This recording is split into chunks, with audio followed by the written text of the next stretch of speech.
बिस्मिल्लाहिर्रहमानिर्रहीम। अस्सलाम वालेकुम। कैसे हैं आप? आई होप के बिल्कुल ठीक होंगे। प्यारे प्यारे बहन भाइयों, आज जो हम आपके लिए रेसिपीज़ बना रहे हैं वो बहुत ही मज़ेदार और टेस्टी रेसिपीज़ है। आज हम बना रहे हैं आलू के क्रिस्पी स्नैक्स। बहुत ही मज़ेदार स्नैक्स हैं। इन स्नैक्स को बनाने के बाद आप आलू के चिप्स, आप आलू के लिज़र और आलू के कुरकुरे खाना भूल जाएंगे। तो आइए शुरू करते हैं अपनी रेसिपी। इसके लिए हमारे पास हैं आलू 3 से 4 दरमियाने साइज़ के। इनको उबाल कर इनका छिलका उतार लें और फिर इनको कुचल लें या क्रश कर लें।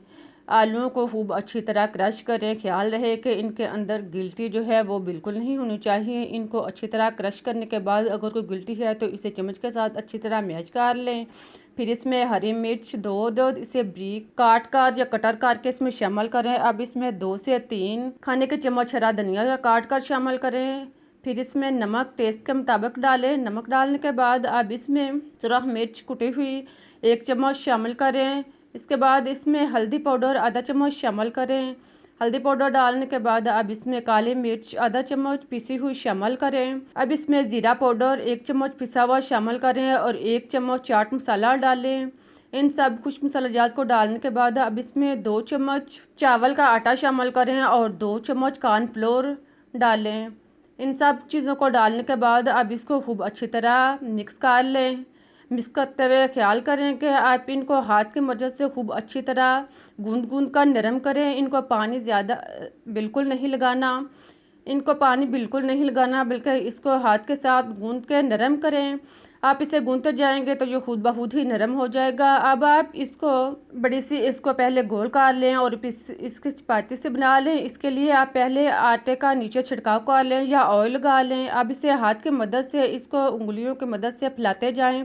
अगर आप इसको हाथ की मदद से फैलाकर गोल चपाती बना सकते हैं तो ठीक है, आप इसको पहले हाथ की मदद से फैलाते जाएं। अगर आपको ये मुश्किल तरीका लगता है तो आप मोम का कागज़ लें, इससे आधा नीचे बिछाएं और आधा इसके ऊपर डालें। प्लास्टिक के कागज़ के अंदर इसको रखने के बाद अब इसको बेलना शुरू करें और इसे मुनासिब सी रोटी बेल लें। बेलते हुए ये ख्याल करना चाहिए कि आप इसे ज़्यादा मोटी नहीं बेलें, ना ही ये ज़्यादा पतली हो, बल्कि इसे दरमियाने साइज़ की बेलें। इसे प्लास्टिक के काट में रख कर बेलेंगे तो ये बहुत ही अच्छी और हमवार रोटी जो है वो तैयार होगी। देखें, इस तरह की रोटी जो है वो तैयार कर लें। इससे ज़्यादा मोटी नहीं होनी चाहिए, बिल्कुल इस तरह की होनी चाहिए। अब आप इससे एक गोल सांचा इस तरह का बाज़ार से आसानी से मिल जाता है। अगर वो आपके पास नहीं तो आप कोई भी डिब्बे का ढक्कन ले सकते हैं।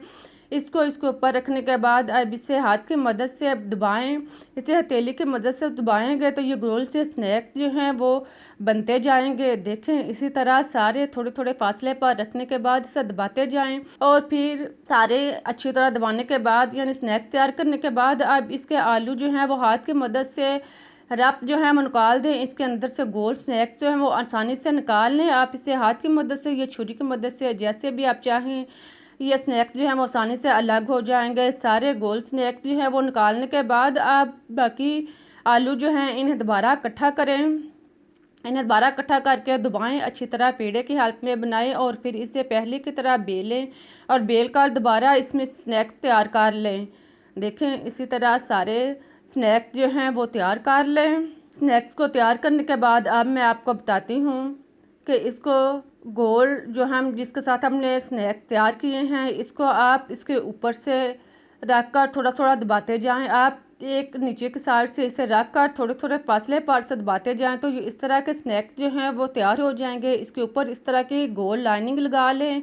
इसी तरह ये सारे स्नैक्स जो हैं वो तैयार कर लें। अब हमारे स्नैक्स जो तैयार हो चुके हैं, अब हम इन्हें फ्राई करते हैं। फ्राई करने के लिए ऑयल को अच्छी तरह गर्म करें और फिर एक एक करके स्नैक्स लाइनिंग वाला हिस्सा इसके ऊपर वाली साइड पे रखें और इसे फ्राई करना शुरू कर दें। इसे अच्छी तरह फ्राई करें और साथ में इसे हरकत देते जाएं ताकि ये अच्छी तरह जो है ब्राउन हो जाएं। और अगर जुड़े हों तो इन्हें अलग कर लें। जब ये अच्छी तरह से ब्राउन हो जाए तो इनको 1-2 दफ़ा साइड चेंज करें और ब्राउन होने पर इन्हें निकाल लें। अब आप इसे टिश्यू पर या किसी भी जालीदार बर्तन पर निकालें ताकि इसका ऑयल जो है वो अच्छी तरह जज़ब हो जाए या रिमूव हो जाए।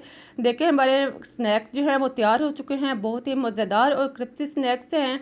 इनको आप बनाएंगे तो आपको बहुत पसंद आएंगे। आप इनको चाय के साथ ले सकते हैं, आप इसे केचप और हरी चटनी के साथ ले सकते हैं, मेहमानों के लिए तैयार कर सकते हैं। मैं आपको तोड़कर दिखाती हूँ कि ये कितने क्रिस्पी स्नैक्स जो हैं वो तैयार हो चुके हैं और अंदर तक ये फ्राई हुए हैं, बिल्कुल भी कच्चा स्नैक्स नहीं है।